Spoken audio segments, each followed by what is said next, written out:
Hello everyone, welcome to my channel.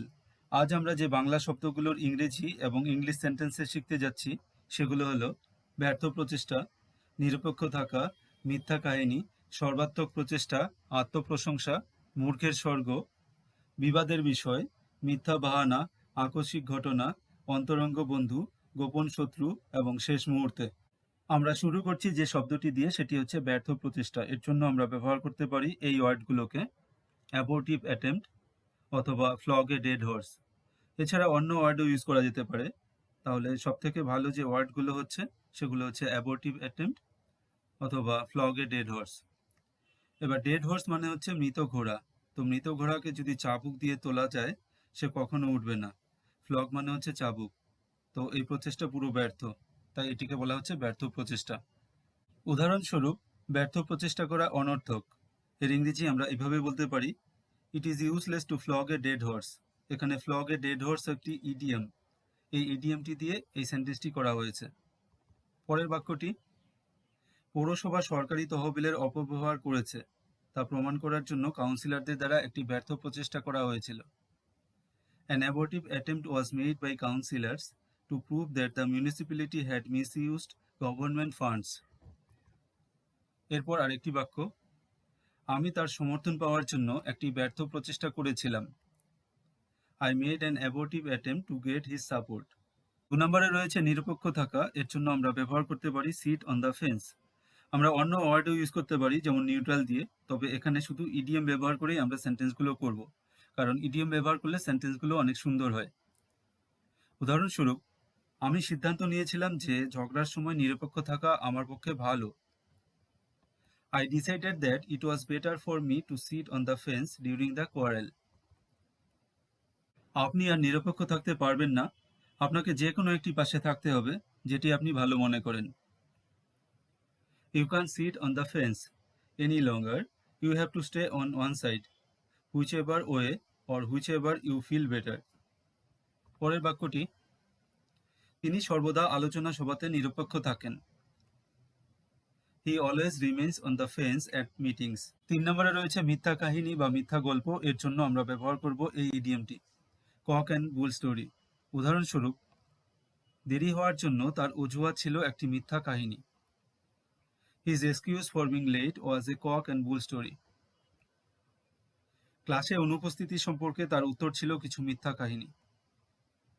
His answer about being absent from the classes was some cock and bull story.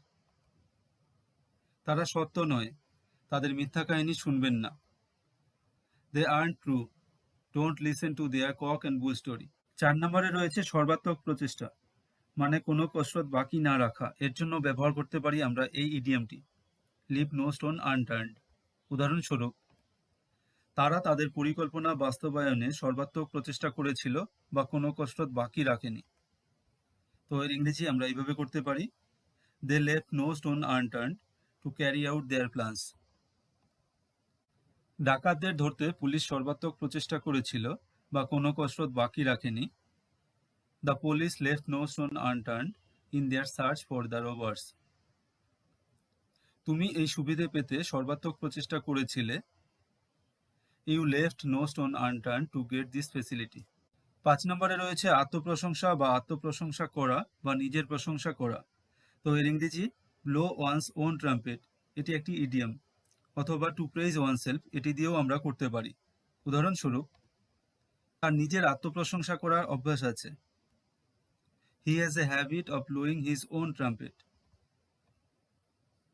আপনি আপনার লক্ষ্য অর্জন করেছেন, তাই আপনার আত্মপ্রশংসা করার সম্পূর্ণ অধিকার রয়েছে বা আছে। You have achieved your goal, so you have the right to blow your own trumpet. আমি সত্যিই আমার আত্মপ্রশংসা করতে চাই না। I really don't want to blow my own trumpet. 6 নম্বরে রয়েছে মূর্খের স্বর্গ বা বোকার স্বর্গ। এর জন্য আমরা ব্যবহার করব এই ইডিয়মটি, a fool's paradise. উদাহরণস্বরূপ, তুমি মূর্খের স্বর্গে বাস করছো বলে মনে হচ্ছে। You seem to be living in a fool's paradise. তুমি যদি মনে করো যে সবসময় লটারি খেলায় জিতে উপার্জন করবে, তাহলে তুমি মূর্খের স্বর্গে বাস করছো। If you think you will always win and make money by playing the lottery, you are living in a fool's paradise. যে মনে করে যে জীবন সর্বদা সহজভাবে কাটবে সে মূর্খের স্বর্গে বাস করছে। Anyone who thinks life will always be easy is living in a fool's paradise. 7 নম্বরে রয়েছে মিথ্যা বাহানা বা মিথ্যা অজুহাত। এর জন্য আমরা ব্যবহার করতে পারি lame excuse অথবা false excuse।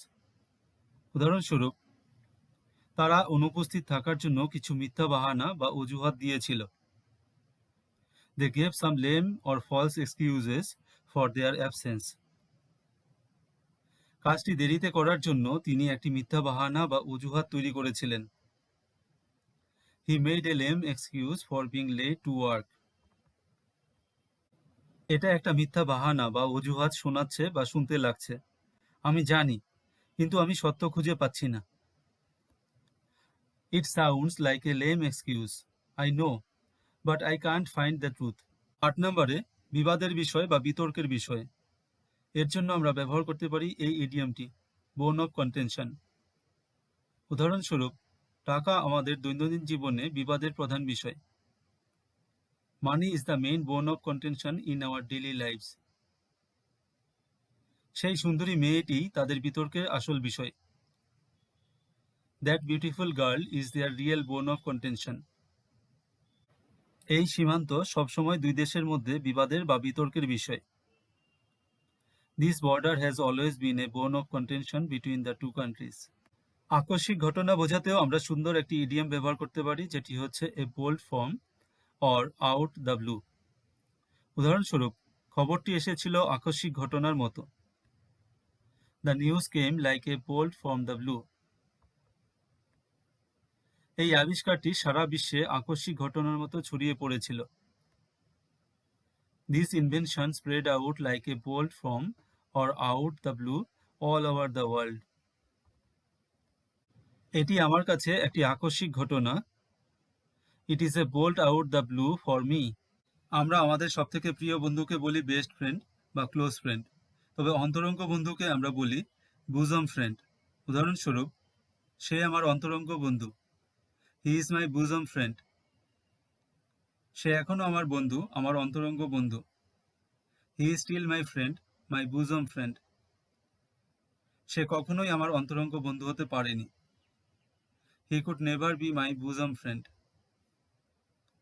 আমি সৌভাগ্যবান একজন অন্তরঙ্গ বন্ধু পেয়েছিলাম।